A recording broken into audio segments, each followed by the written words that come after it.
Hey, hey, hey, hey,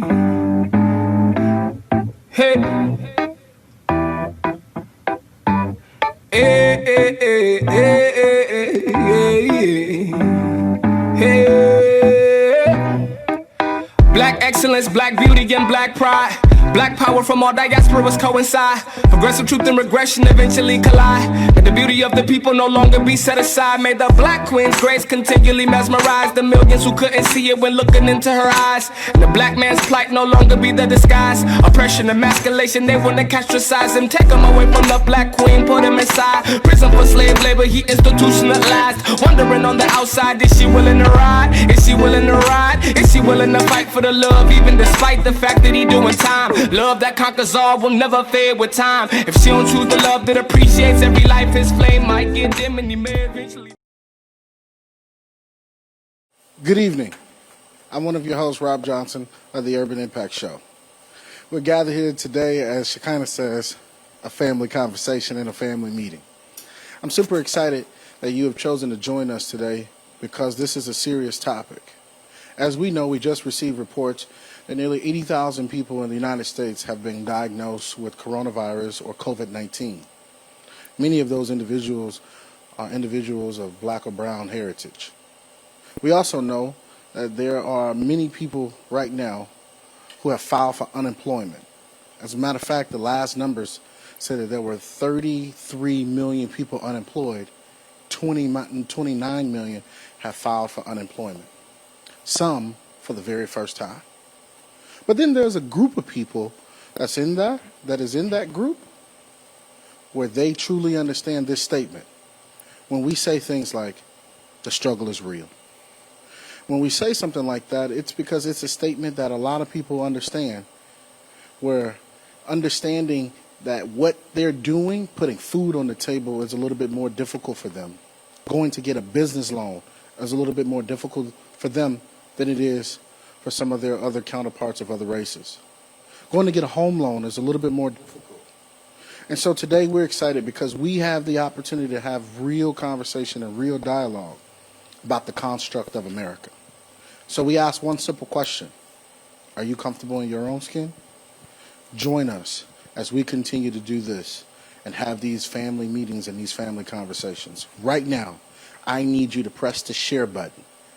Invite your friends. Do a watch party on Facebook and on Instagram. We're live on both. Shekinah Young? I'm Shekinah Young, your favorite host of the Urban Impact Show. Of course, today we're talking about the social construct of our country, the United States of America. So where will we be without founding documents? We hold these truths to be self-evident, that all men are created equal, that they are endowed by their Creator with certain unalienable rights, that among these are life, liberty, and the pursuit of happiness. Did Trayvon Martin in 2013 have access to those rights? Did Sandra Bland in 2015 have access to those rights? Philando Castile in 2016. What about the need for the term redlining in the 1960s? The Crown Act of 2019. And that brings us to tragedies of this year as well.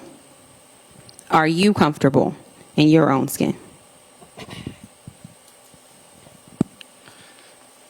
We're excited about this conversation. There was a young man who was gunned down violently in Georgia by the name of Ahmaud Arbery. He was out jogging.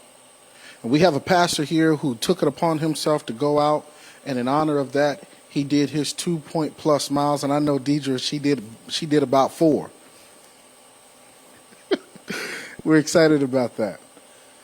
But we have Pastor Dan Berry, the pastor of Cornerstone Family Church right here in Des Moines, Iowa, who just wrote a book called Navigating Diversity in the Most Segregated Times. If you haven't seen that book, please go ahead on and take a look at it. It's very interesting where you hear about his story. And then we have Deidre DeGier, the barrier breaker. Deidre DeGier was the first African American that ran and was nominated by a major party to run for a statewide office here in Iowa, as she made her historic run for the Secretary of State. She's passionate about voting, and it always comes out when she's talking. These two will have real conversation and real dialogue right now about the construct of America. Are you comfortable in your own skin?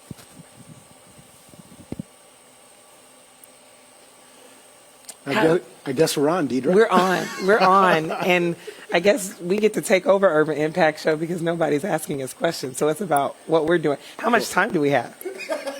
Don't worry, we'll cut you off. Don't worry. Don't cut us All off. right. Okay. All right. So the question is, are we comfortable in our own skin? I'd love to talk a little bit about this book as we walk through this, because I think what's important about even the title is that it's more than just acknowledging diversity. Right. It's more than just talking about diversity. It's navigating. Right. Which that means putting in some work. Absolutely. Right. And so when we're thinking about being comfortable in our own skin and further talking about all the other topics that we're going to talk about relating to diversity today and relating to our current climate, I think it's important to at least start from one vantage point, that what we're talking about today causes for us to actually do something. Right. It's not about sitting at home, being on our phones, so on and so forth. We're talking about action and moving forward as we're trying to grow together as a country. Right. You know, I found that pastoring a diverse church, being in a diverse space, was something that in the beginning that I was thinking that was it, that I had arrived just because I was in a diverse space, just because a diverse congregation had manifested itself, that we had done it, that we had arrived, that we had conquered or solved a lot of the issues that maybe stood between us. We had a great loving family that was African American, white, Caucasian, Asian, Native American. But the reality is, for 20 plus years, because we weren't navigating, because we weren't taking steps towards anti-racism work, even though we were kind of in a kumbaya state, there wasn't any depth being developed. There wasn't any roots that were sinking down. And then when something would happen, when something tragic would happen in our country, or something would be brought to our attention about maybe things aren't as good as we thought they were, we wouldn't know what to do about Sure. it. There was so many times that in the journey, that I found myself without a voice. You know, the question is are you comfortable in your own skin? I think for a long time I didn't even think about that. You know, I didn't even think about being white. I didn't understand that there was even a white culture that every other culture in America had to bump up against or be judged by. And until I began to realize that there is that culture, that I am white, that there is privilege and supremacy involved in that culture, I really didn't even realize that there was any work to be done. So I struggled with that until I began to understand that. So have you ever felt discomfort in your own skin as a white man? Yeah, no, you know, and that is such a sad thing for me to say, to even realize. I had never even thought about it before, but you know, it's like I ran for Ahmaud Arbery here just recently, and I ran through my street. I never worried about where I was going, what neighborhood I was in. I didn't worry about, you know, being stopped and confronted. I talked about how even a police car drove by me when I ran, and I didn't fear about being stopped by the police and asked for an ID, what I was doing in the neighborhood. And so, yeah, and it's like I remember recently walking through a parking garage with my wife, and I've never felt uncomfortable in a parking garage, but I know most women feel uncomfortable in parking garages. And for me to be insensitive about that or to take that for granted is something that I've never recognized that with her, the fear that she might have. And that's so true with blacks in America. You know, the things that you face, go through, the fears and the anxieties that you have in your life. So many times as a white person, it's so hard for me to relate to that. But that does not excuse me to be insensitive about it or to not be considerate of it. Sure. You know, it's interesting you say that. I was doing an interview a couple of years ago, and we were talking about, the gentleman asked me, had I ever been pulled over? And if I were pulled over, what would happen if I were pulled over? And I started to walk through the process of, I have been pulled over, in full disclosure. I used to have a speeding habit. It doesn't exist anymore, I promise.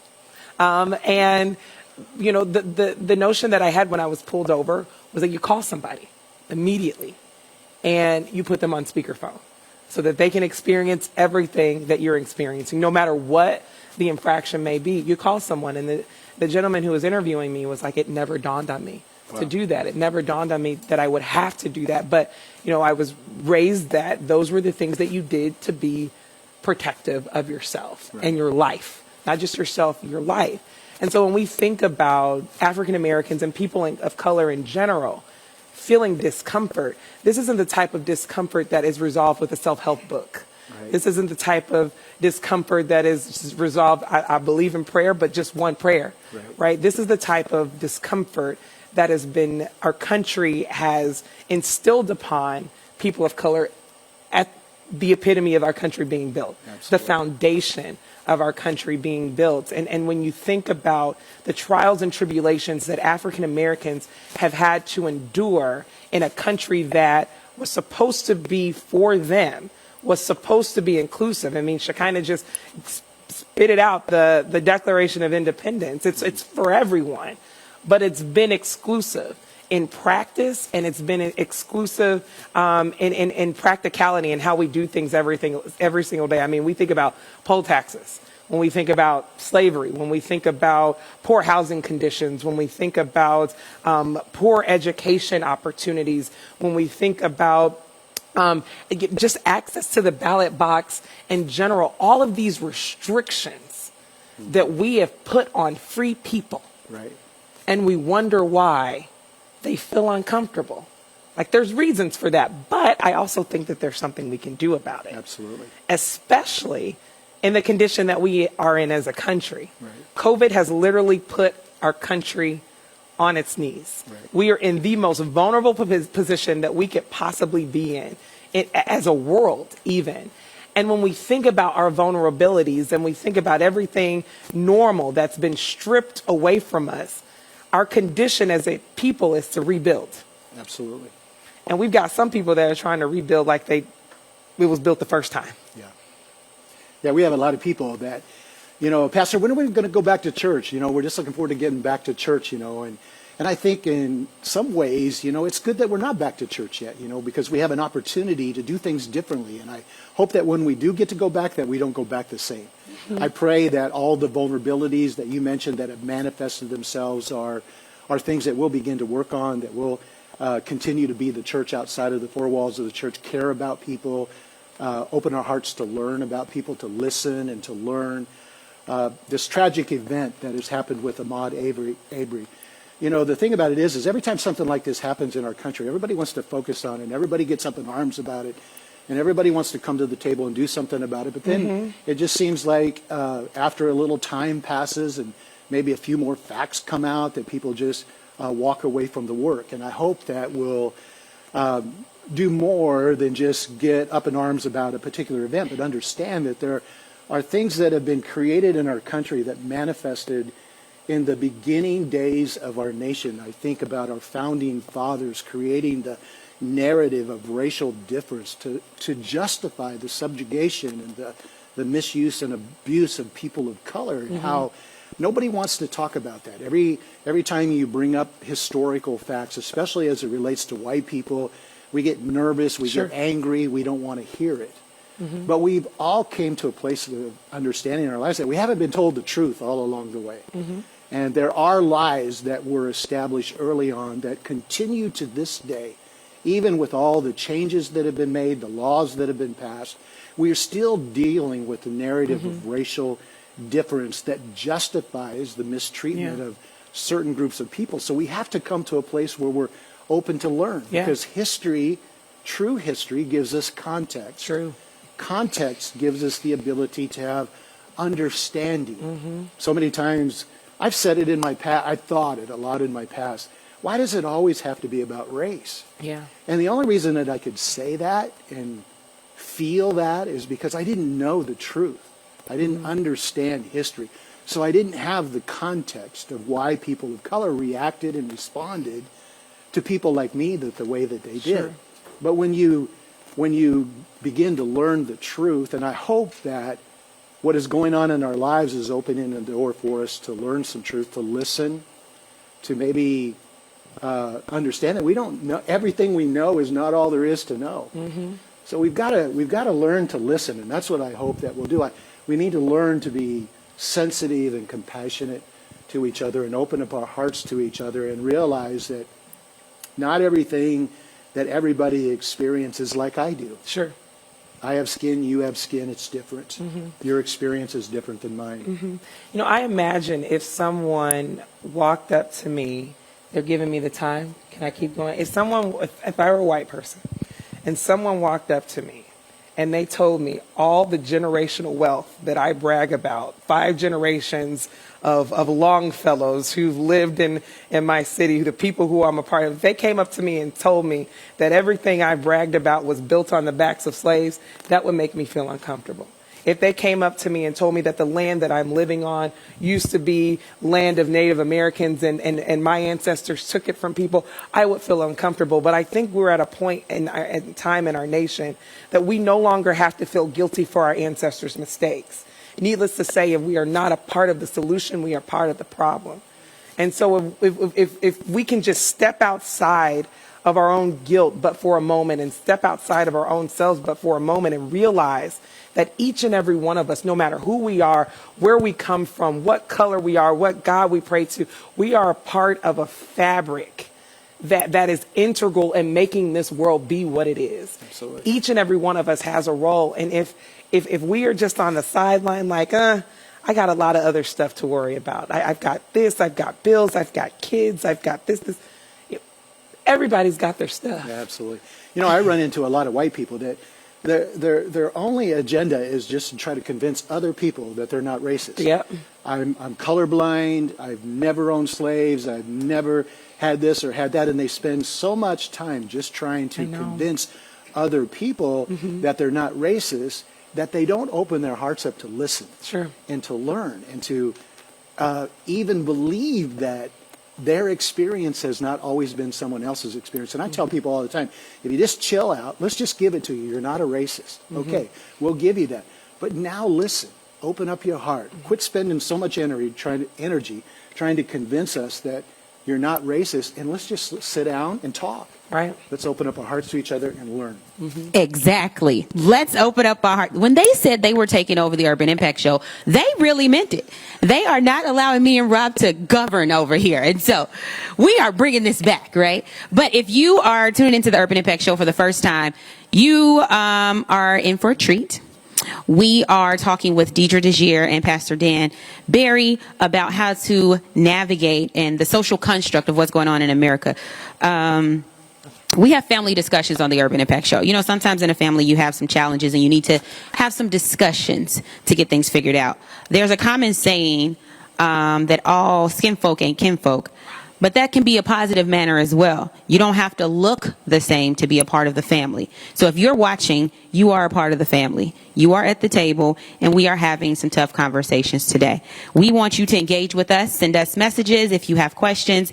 We're happy to help chat about those. I need the book. Can I get the book?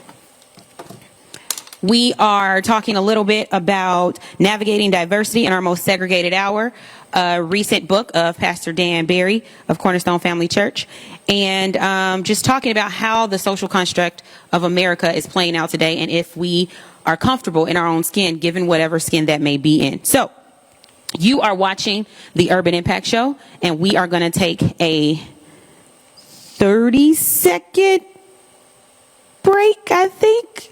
You know, now that we're doing this COVID thing, I can't look at the engineer or the producer because they're farther away. So I wait for a text from them. 30 seconds. So we're going to take a 30-second break and we'll be right back. But you are watching the Urban Impact Show, and share and like that and push that out, because this is teamwork that we need to do. This is a family conversation in which every member in the family has a role. If we want to see something different in our country and our world, it is up to us to make that change happen. Urban Impact Show. We'll be back. 30 seconds.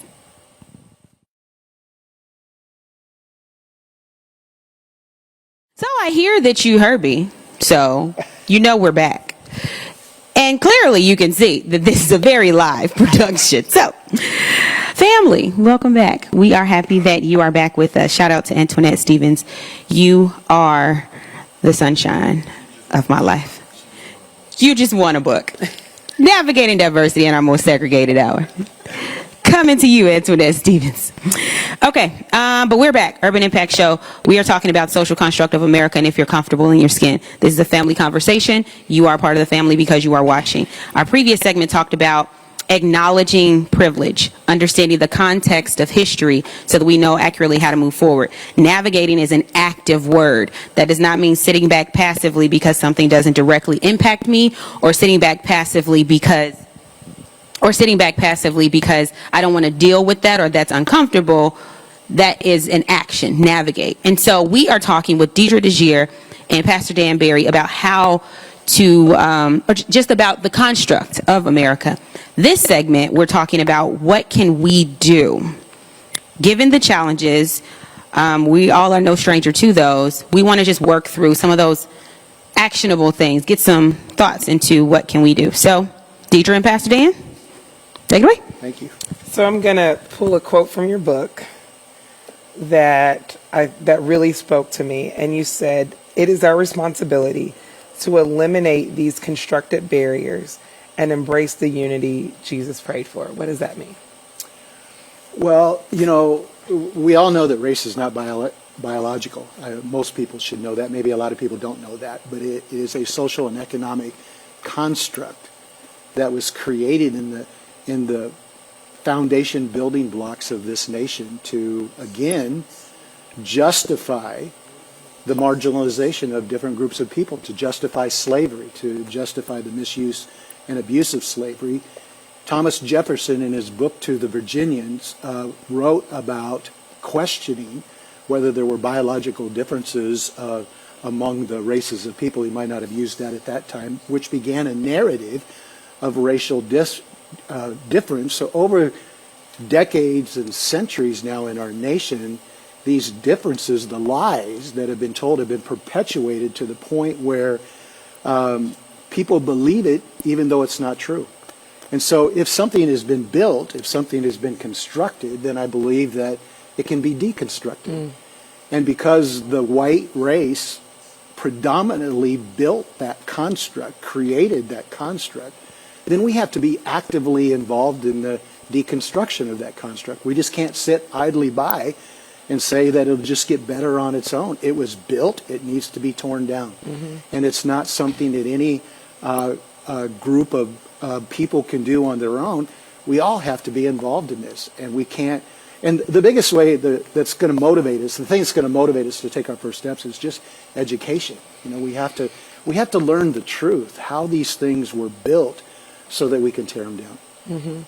You know, one of the things that comes to mind is that so often when folks who aren't familiar with the challenges of people of color, or they're not familiar with race relations, they think that when we're talking about these issues that we are trying to eliminate every single challenge that an African American is facing and could potentially face. Right. And that's not necessarily the goal. And the reason why I say that is because the reason why we have these conversations is because disparities exist. Right. You know, as it relates to Polk County, the county that we live here in Des Moines in Iowa, 30%, less than 30% of African Americans own their home in Polk County, less than 30%. All of Polk County, which is inclusive of everyone, is 70% of people own their homes. Wow. And so when we see that a population of people are not being able to access capital, a population of people who are 2 times more likely to be denied for a loan, a population of people who 1 out of every 3 doesn't have a bank account. When we see those challenges, we have to peel back the onion layers and ask the question, why? Why? Because if we are all supposed to be accessing this freedom, if we are all supposed to be in pursuit of happiness, we should at least start at the same same playing field. There's this notion that, I say it often, a rising tide lifts all boats. Well, some people have boats that have holes in them. Right. Some people don't have boats at all. They're just looking at the shore watching, right? And so what are we folks who have boats going to do to ensure that everybody's got a boat. Whatever you choose to do with it is your business.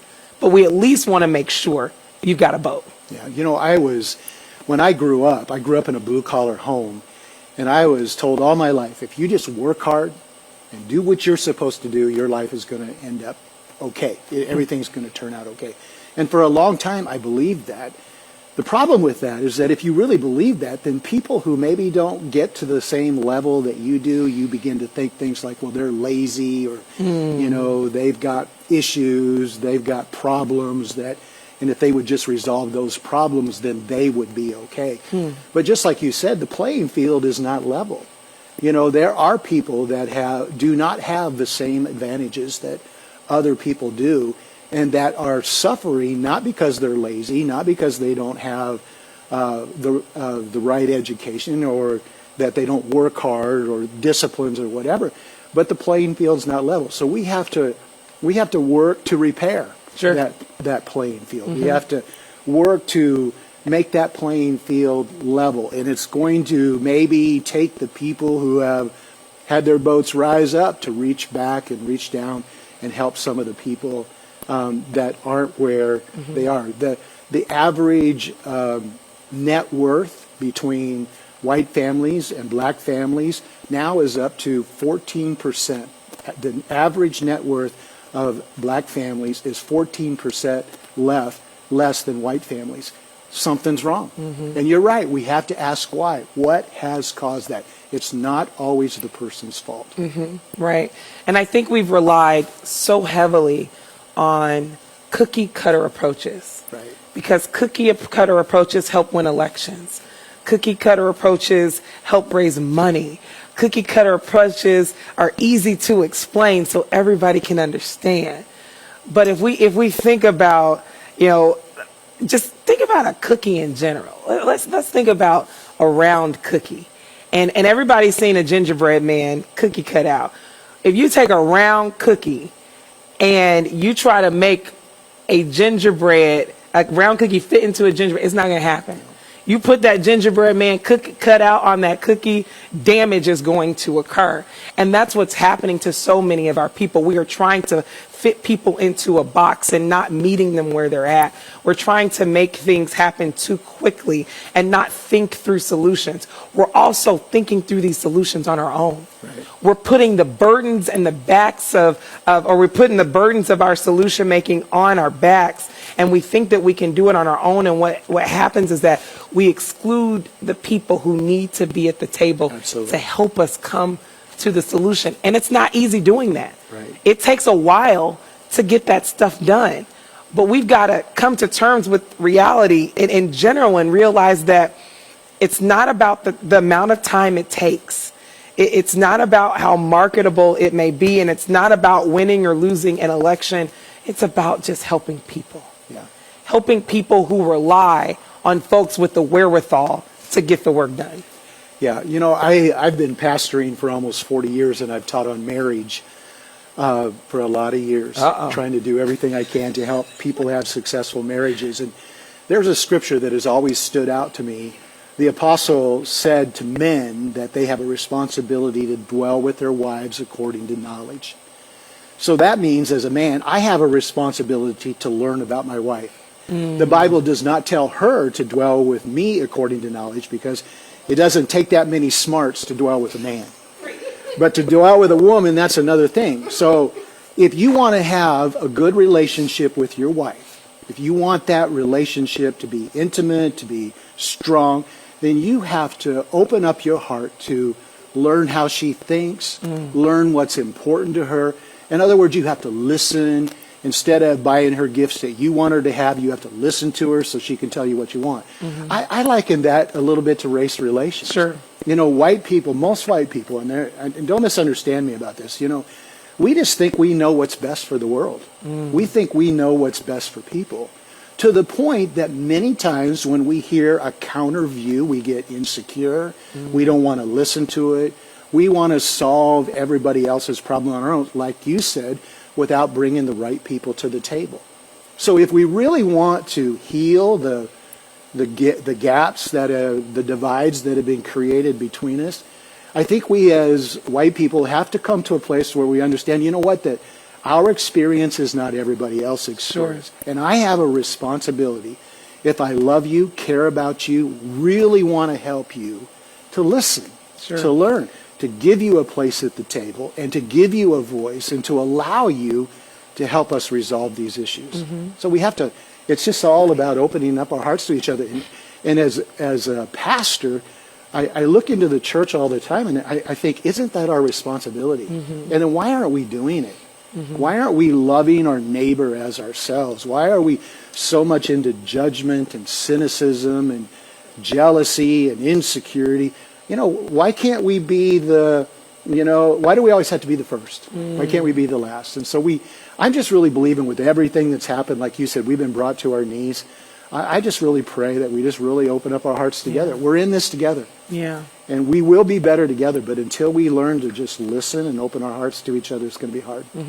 And I think it's important to continuously reiterate the fact that our solution is going to take time. And, you know, when you were talking about your quote around hard work, if you do this, so on and so forth, everything will be fine. Well, you know, Akeem Olajuwon, I don't know if he was the person who first said this quote, but he says, hard work guarantees nothing.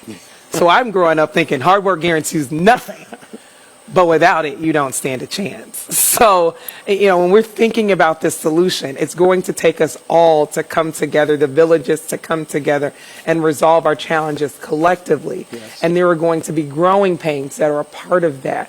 But man, if we don't put in the work now, like generations and generations to come, we'll be reaping the bad fruits of our bad labor right now. And that's not what we want. Yeah. It's not a formula. Maybe we can say that for the next segment. I think they wanted to jump in here. Oh, we don't know. We said 3 minutes. We'll see. Well, go, Rob. It's okay. We could definitely do it now. Look, I don't know about you all, but I'm really enjoying this conversation. And this was a great idea, Shekinah, to have us step out and just let them talk, because the way that they're engaging and the way that you all are engaging with us right now is huge. This is why we do this. As Shekinah says, it's a family meeting. We're having a family conversation. So we've talked about the construct of America, what is happening right now in America. And it's real. People's lives are at stake. We've talked about exactly what each one of them, Deidre DeGia's historic run for Secretary of State and passionate about voting. Pastor Dan, pastoring for nearly 40 years now, talking about navigating diversity in the most segregated hour. And so because of these opportunities, these two were fit so perfectly to have this conversation together, and we're so glad that they said yes to do this. You're watching the Urban Impact Show. We're going to take a quick... So last time when we didn't come back in 30 seconds, it was Shekinah's fault. So I just... So I just want to say we're going to take another 30-second break, and we'll be right back with our final segment where they're going to be talking about actionable steps. Because it's good for us to have this conversation, but now it's time for us to take some action. You're tuned into the Urban Impact Show. We'll be right back.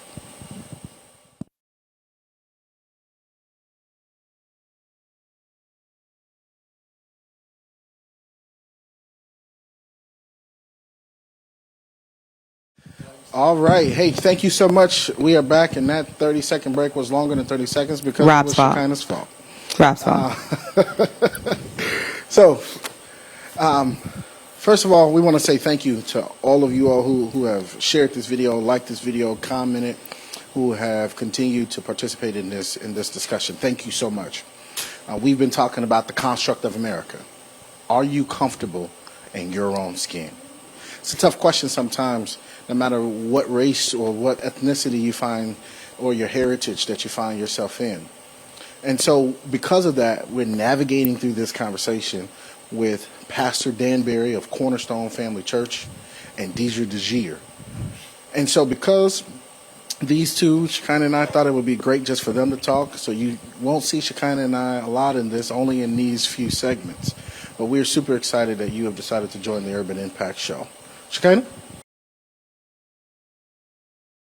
Your favorite is back. Hi, Mom. I love you, too. Thanks for saying hi to Rob in the comments.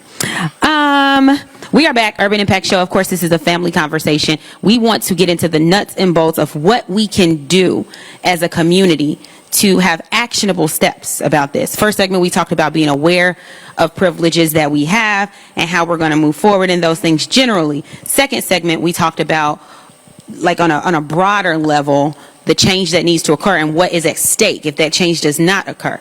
And now we're going to talk more localized. You, me, Rob, Pastor Dan, Deidre, what can we do to get this done? Family, we are all members in the family. All members of the family have a job to do. Whether you're the funny Uncle Larry in the attic or you're the parent cooking in the kitchen, you have a job to do, right? A part of that job is to ask questions and engage. No question is crazy. If you have, like, you know, you're not really wanting to ask the question publicly, you can send us a message and we are responding to those messages. But please share this information with your friends and family and other people that are connected to you on social platforms so that we can all be a part of this solution moving forward. We'll let Pastor Dan and Deidre take it away. Awesome. Thanks. Please put your questions in the comments because we definitely want to engage with you and answer those questions. When I think about Pastor Dan, just the conditions of our economy, the conditions of our world as it relates to African Americans, there's a lot of work that can be done. We talked about some of the stats earlier. African Americans 2 times more likely to get denied for a loan in our own community. Median household income for blacks in our own community, household income, $32,000 compared to all of our community, a little over $60,000. Yeah. I mean, just all of these disparities that are existing, and we think, okay, how do we be a part of the change? One of my favorite quotes, Gandhi, be the change you wish to see in the world. And I'm just pressing upon each and every one of you all who are watching today. You have a contribution that you can make to this. Whether you're working at a financial institution, you're working at a health center, you're working at a hospital, you're working at your local Y with children, you're working in the educational realm, you have a role in this because your influence every day you get up and you go to work, even if you're a server. African Americans dealing with challenges in restaurants and things along those lines simply because of how they look. You have a part to play in this. And sometimes it may be uncomfortable for you to play that part, but the more you get used to it, the more you get comfortable in your skin doing the right thing, it's going to come natural. It's going to completely and totally come natural. Yeah. I think that as specifically white people learn about some of the experiences that people of color have, there's opportunities every day that we can leverage our privilege and advocate and stand in the gap.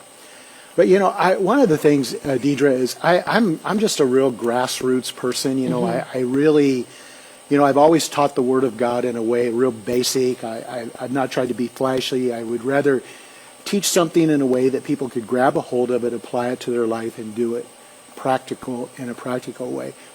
And I really feel like that my role in this is, first of all, to help white people understand that there is more work that needs to be done, and here's what we have to do, the steps that we have to take to begin that work.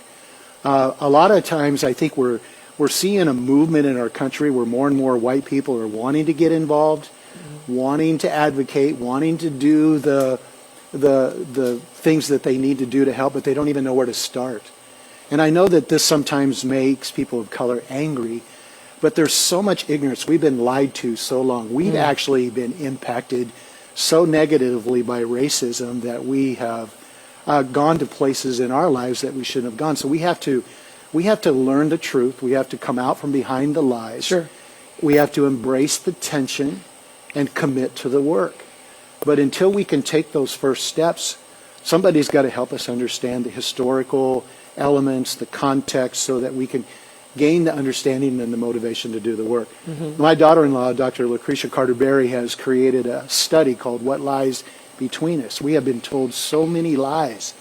And so I help people by navigating them through that study and helping them learn how to take those first steps towards racial healing, understanding some of the basic things that are going to give them the courage to stay in the game. As we go through, as white people, we go through this season where we feel so sorry, we feel so guilty, we feel so condemned. And, you know, I remember having a person of color tell me one time, I don't need your apology. I just need you to stay in the game. I just need you to do the work. I just need you to embrace your discomfort and not let it chase you away. And so I hope that we will, through truth, we will find our courage to embrace the tension. You know, maybe we'll never see things completely right in our lifetime, but we can help navigate the tension. We can help people stay in the game and do what they're called to do. Now, that's what I feel kind of my calling. And I know that, you know, you're more into the politics of things and the community efforts and things like that. And I hope to be more and more involved in that. But right now, I feel like my work is more grassroots. Sure. I mean, but even in, you know, through the confinements of your church, you talked about how for years you embraced people of diverse cultures by welcoming them in, but didn't necessarily go the next step. I guess for some, it's like, how do I go the next step? Yeah. You know, I work with people of color. I have family members that are people of color. I go to church with people of color. Great. But what's next after that, right? What's next after that to ensure that in those experiences with people of color, that you are an advocate for them and not the advocate that has to march, because the work doesn't get done at the march. We all know that. Yeah. The work gets done behind closed doors. And so when we're thinking about, you know, in the confinements of work, if you have something to offer a group of people and you exclude a group of people by not inviting them to the table, why are you excluding those people? Why aren't they being invited?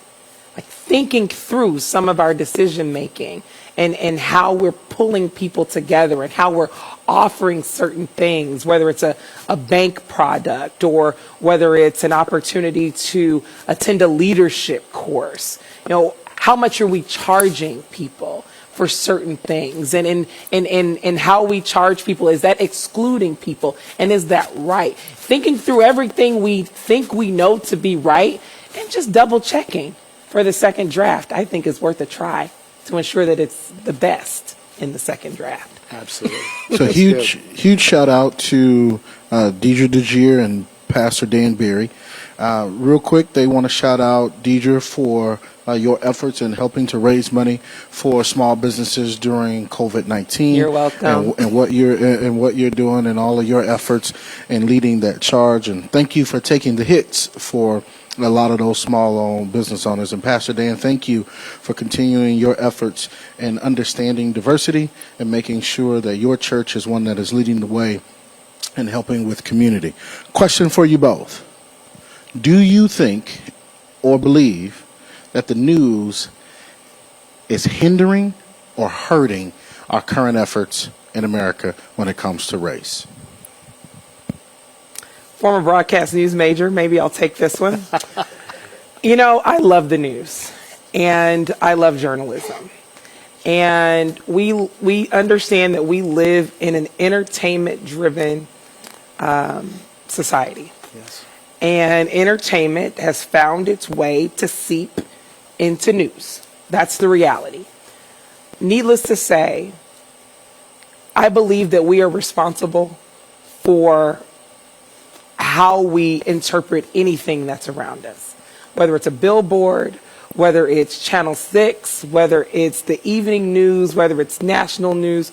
We have the ability to discern what is right and what is wrong, and that we should not simply rely on the news, one news outlet, as the fact.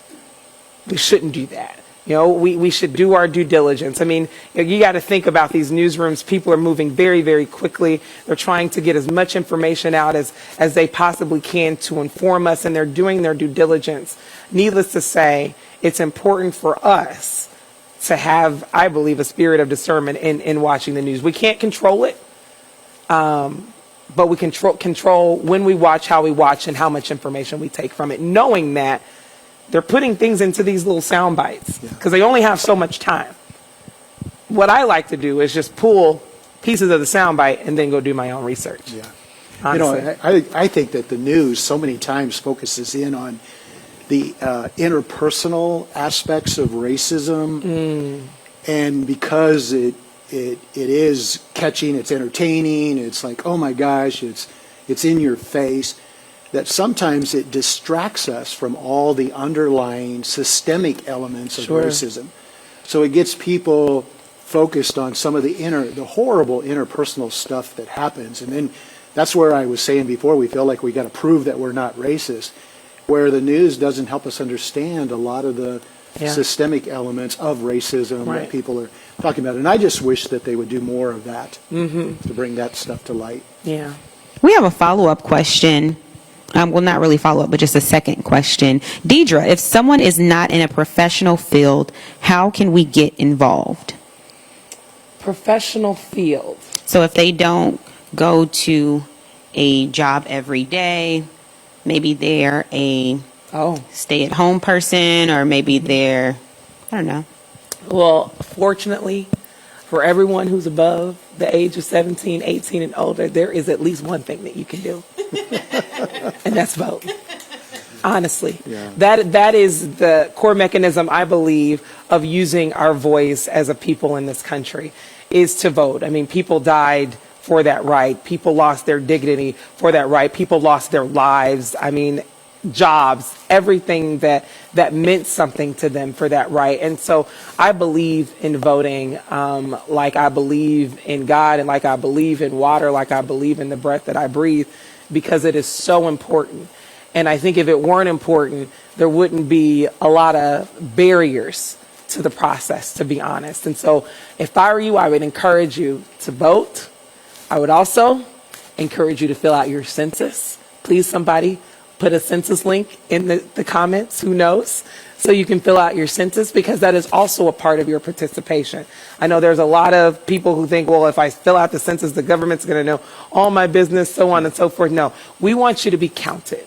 We want the government to know that you exist, because you matter. Yes. And when the government doesn't know you exist, then they're not going to put the resources into your schools. They're not going to put the resources into your communities. And at the end of the day, you are not going to be fed as an individual the way that the government needs to. And so I encourage you to vote and to also complete the census. Cool. We have another question. Pastor Dan, how can white people build and establish trust in a world where there is systematic racism? Wow, that's a big question. I remember early in my journey of pastoring diversity, I had a assistant pastor who was black tell me one time, he said, Pastor Dan, just because black people love you doesn't mean they'll trust you. And trust is something that is earned. Trust is something that manifests when you take steps, when you sacrifice, when you open up your heart, when you give other people a place at the table. And I guess one of the things that really made me think about is that if I was going to be successful and earn trust and gain trust, then I was going to have to learn what was important to people, what people were really going through in their lives, what they really needed. And so it motivated me to shut up and to do more listening and to give more people a place at the table and to listen to their input into my heart and life so that it could help me make better decisions. But you put yourself in a different position. You know, the way that question is asked, it's about what is owed to me. But your answer is, it's not about me. It's as it relates to what's owed to me. It's what do I owe? Yes. What can I put out? What can I give? Yeah. And if trust comes along with it, great. But at least I'm doing the right thing. Absolutely. That's good. We got one final question that we'll try to get to really quickly. Thank you, Les, for that question. What is the common goal that we in our unique differences want to head toward for unity? What is the common goal that we in our unique differences want to head toward for unity? You know, I'm a former athlete. I used to play basketball back in the day. And, you know, I was one of the heavy bigs. And my coach would give me a little bit of a head start. And a couple other players, I wasn't by myself. But we would have a little bit of a head start in certain drills. And that was, even though I know I needed the head start to look competitive, it was probably one of the most awkward positions that I could be in as an individual because I was taught to compete. I was taught to put in my all. And here I had a coach who knew that I couldn't compete the way that my other teammates did, but tried to give me a leg up. I want to get to a position where folks don't necessarily have to rely on a leg up.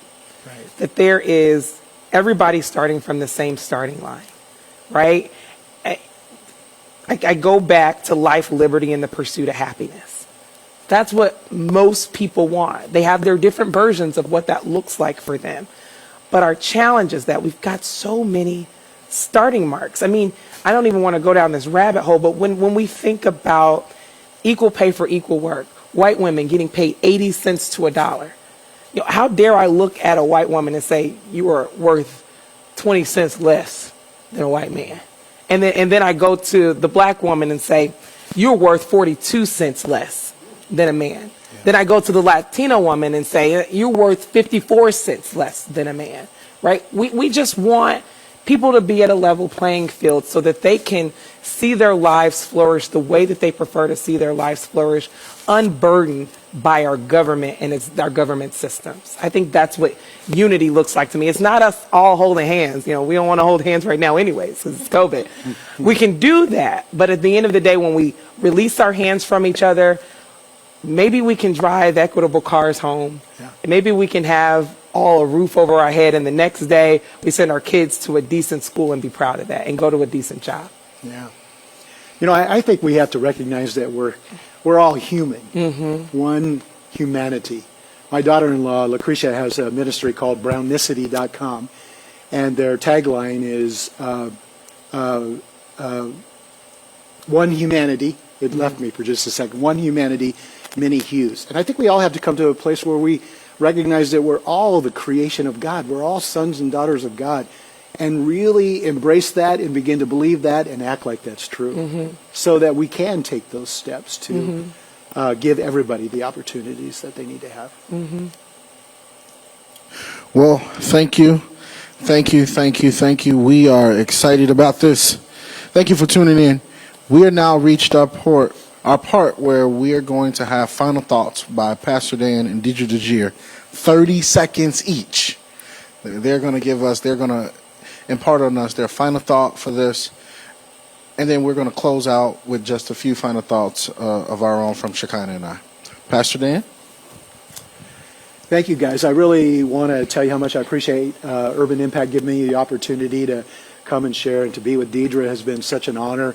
I've respected her and admired her work for a long period of time. But I guess in my final thought is that I would like to address maybe the white members that are watching this show, that I just pray that we'll just humble our hearts. I pray that we will just chill out and not be so defensive and not throw our guards up every time something about race comes up, but that we would also take steps to learn, take steps to gain some understanding about race, what it is, what it's not, so that you truly can become an advocate for the disparities that still manifest in our lives, in our communities, in our state, in our country every single day. There is so much work to be done, and we have to stay in the game. Privilege gives us the ability to walk away. You don't have to do this. You don't have to be involved in this. Your privilege allows you that. But people are suffering. Things are not right. And we need to be a part of the solution. So let's just open up our hearts and learn and grow in our understanding of this so that we can do the work. Mm-hmm. I really believe that the only power that we truly possess is the power to choose. And as I think about our world and the condition in which we are living, and I think about each and every one of us having a part, having a role, almost like a puzzle piece to this big picture, I just want us to use whatever is in us no matter where it's coming from. But if we can use what's in us to add value to the community around us, we're going to go so much farther. Somebody at some point in time tried to convince America that it was just about us as individuals. And it's not. It's not about us. I get self-care is important, but the only reason why self-care is necessary is so that you care about yourself long enough to get up and go care about other people. That's good. And so I am urging each and every one of you all are listening, whether you're black, whether you're white, whether you're Latinx, wherever country you come from, whatever ethnicity you identify with, choose to be a part of the solution. Even if it's one small step, bringing a different person into a meeting, or bringing a different person to the table, or inviting a different person that you would normally not interface with in efforts to learn more about them, which will then in turn teach you more about yourself and help us better.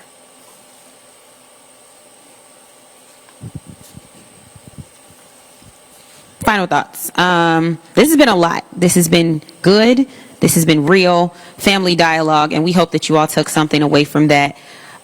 Just like in any family conversation, our job is not done when we get up from the table or around the couch. We have to go and put feet to the pavement and do this work, right, in our everyday lives. We at the Urban Impact Show are here and are communicating and engaging with you. If you have questions or follow-up that you want to engage with that, maybe you don't want to talk about these things on a big level, that's fine. We'll start with you on a small level in Rob's DMs, not in mine. But we are making sure that we have purchased some of these books, and we're going to give those away. Navigating Diversity in Our Most Segregated Hour by Pastor Dan Berry. Rob is going to tell us how we're going to give those away. But know that we really appreciate you for your time and for engaging in this conversation. It is so pertinent that we make strides for our sake. Everybody has a job to do, and we need to get working. Rob Star. Hey, thank you all again so much for watching the Urban Impact Show. Huge shout out to the team, Dominic and Scott Dooley for working behind the scenes, and Matt King and Hal Dixon. A huge shout out to all of them, because none of this stuff would have been able to happen without these guys' help and without their work. So thank you so much for that. Again, shout out to Pastor Dan and Deidre for their work and what they're doing. Two historic figures in just in my lifetime that I've had the opportunity to be inspired by, and I'm super grateful for it and humbled by it. Now, we're giving away these books. The Urban Impact Show has poured into this ministry because we believe that this was great. So if you wouldn't mind, this is how we're going to do this.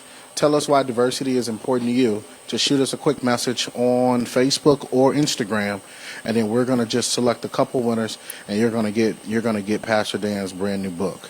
Lastly, I don't want to leave here without getting the website, Deidre, for how they can get the Small Business Relief Fund. Can you give that? So for folks who are small business owners, the size of the business is less than 8 employees. If you're a sole proprietor, you can apply for our Small Business Relief Fund.